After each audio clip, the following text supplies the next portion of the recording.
So we're in Glasgow, Montana. This is the northeast corner of the state. It was labeled the loneliest place in America for good reasons. It's in the middle of absolutely nowhere.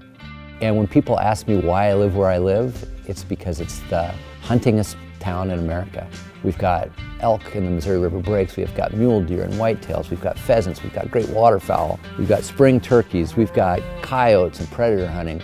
It is a magical place for an outdoorsman. I think I'm like a lot of displaced farm kids who grew up on farms but then left and has been trying to get back ever since. I actually grew up in Missouri, but in a really similar place to this, like a small working farm. We had a little bit of everything. Took care of livestock. We were responsible for just lots of field work. And it was an attractive enough childhood for me. It was something I wanted to give my kids. My family is very outdoorsy and a lot of like exercising and hiking, and I grew up hiking, just exploring the prairie. It's been a lot of fun. And then I run a lot. I am in cross country and track, so just running out here on different prairie ridge trails and taking in the view. And hunting obviously is a big part of it, but also just being outside, having to figure out how to work with livestock. Take responsibility for, keeping an animal alive.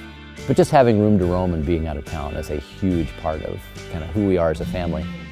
It's a funny ranch because it's a working ranch, but we don't necessarily work all the land. We help out where we can, but we actually have a neighbor who leases a lot of the ground. I'll work on fences, I will help feed livestock, and I'll just basically take care of the place where I can, while he actually runs the operation. So it's a great relationship. I do have 4 bum calves that we keep at the corrals down here. I've raised them, first starting with just bottle feeding them to letting them out to graze and then giving them grain to eat. I've learned a lot about ranching and just had that ranching culture that hasn't always been a huge part of my life. Glasgow itself, but even more specifically, our ranch is really on the edge of a lot of things. It's just a really good mix of a variety of habitats and terrain types, which makes it an interesting place to raise cattle and to ranch, but really also to raise wildlife and see a real variety of wildlife. Nice punctuation there. But this is the magic season. From a deer hunting perspective, we're in November right now, the weather's turning, it is bewitching time for a deer hunter, and this is a great place to hunt deer. I learned a lot about hunting when I was little, going on hunts with my dad and my older brothers when they started hunting. So I had a pretty good idea of, what it was like when I could carry a gun for myself and pull the trigger myself. As a father, it was really important to me to have self-reliant kids. Kids who could take care of themselves, who, basically kind of know about life and about death too. And hunting is a really good way to kind of prove that out.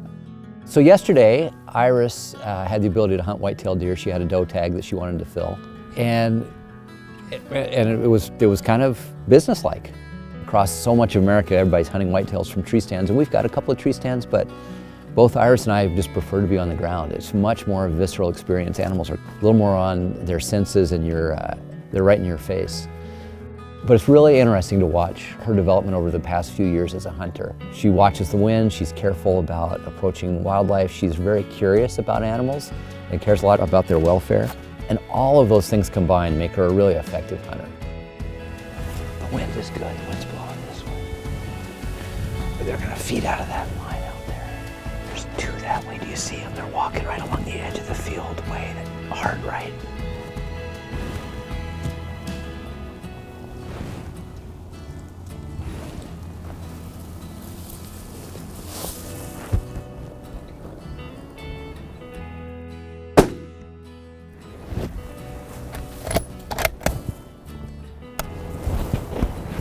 She's injured. She's definitely injured. Oh, she's heart shot. She's down.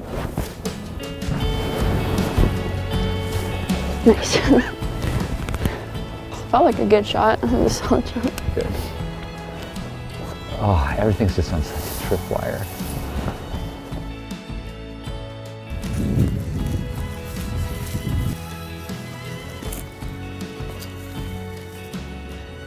It's a great shot. I probably would have not held high on her. Yeah, I didn't know how much. That's weird. I totally thought she was way better.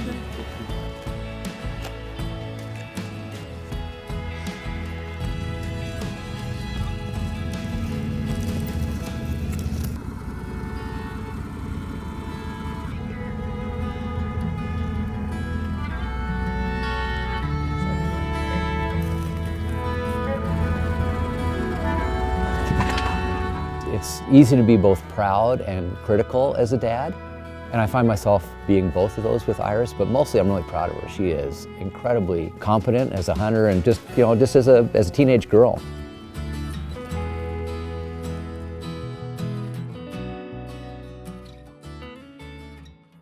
Yesterday was unseasonably warm, really beautiful hunting weather. Today it's a whole different deal. We've got weather rolling in, it's foggy, we've got freezing rain turning to snow. So we're gonna see if we can hunt mule deer today and kind of get another doe in the barn, because once this weather really sets in, it's gonna be hard to be out.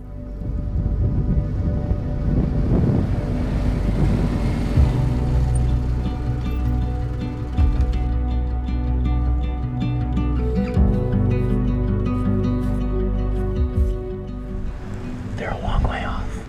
They're in the fog going away. So we'll have to go a couple more reaches to them. For an open country mule deer hunter, this is kind of as good as it gets. We've got big vistas where you can use optics and locate animals, but then there's all kinds of little terrain features, ripples in the hills or little dry gullies that you can hide your approach. So it's kind of like a chess game that's played on a huge scale. That style of landscape can also be intimidating. It can make it hard too, because the distances here are so vast. You can see an animal 2 or 3 miles away. It might take you all day to get to it though, just based on the terrain features. One of the obligations I think we have to animals that we hunt is to make it fair, to give them an equal chance of getting away as we have of getting them, but to also, once we decide that we're gonna take them, to make it quick and painless.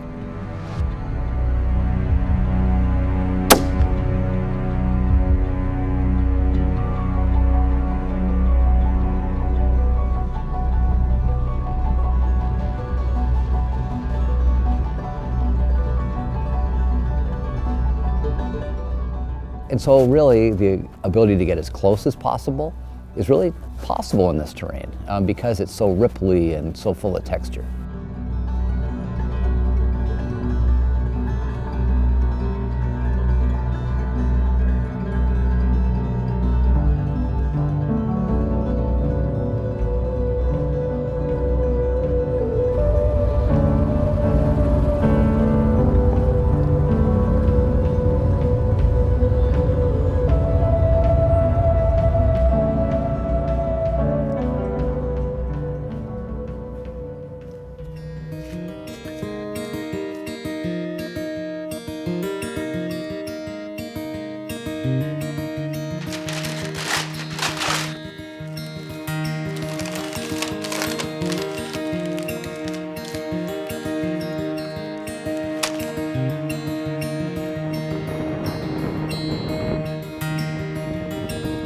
It's been a pretty good year for pheasants. Like everything else in this country, it's cyclical. Some years we'll have great populations, and other years it'll be hard to find a single bird. We'll see how talented Nellie is and how mindful she is too, but it could be really fun to go out and see if we can spook up a few roosters in the brush. Get it now, get it, get it.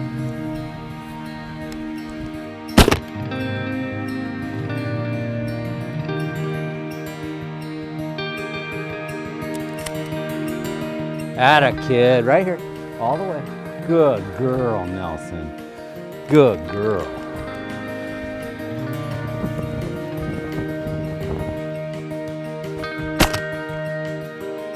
Good girl. Good girl, Nelson. Good girl. You just tell she was like, there's something in here.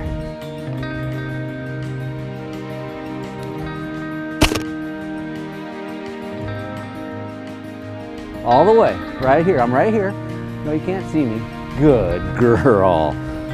You could just see the minute her shoulders get kind of blocky, like she's sussing stuff out. Oh, that was cool.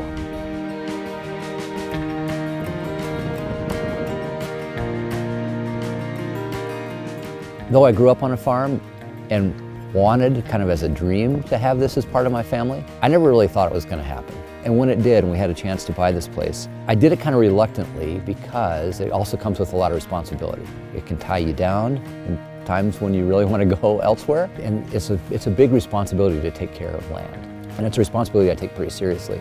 It's an interesting two-edged sword. On the one hand, it's so great to have the ability to just hunt your own place, and there's nothing more deeply satisfying than taking an animal on a place that you've cared for. On the other hand, you kind of feel a little bit like it's an endangered species, like there's always problems going on, whether it's drought or flooding, like the environment kind of holds all of the cards, but also you kind of worry about your cows getting out or people trespassing, and there's just a lot of other sort of anxieties that go along with it. So it's not all, chocolate and roses. There's also kind of some worrisome parts of it too, but in balance, I'll take that because I think it gives a lot more than it takes.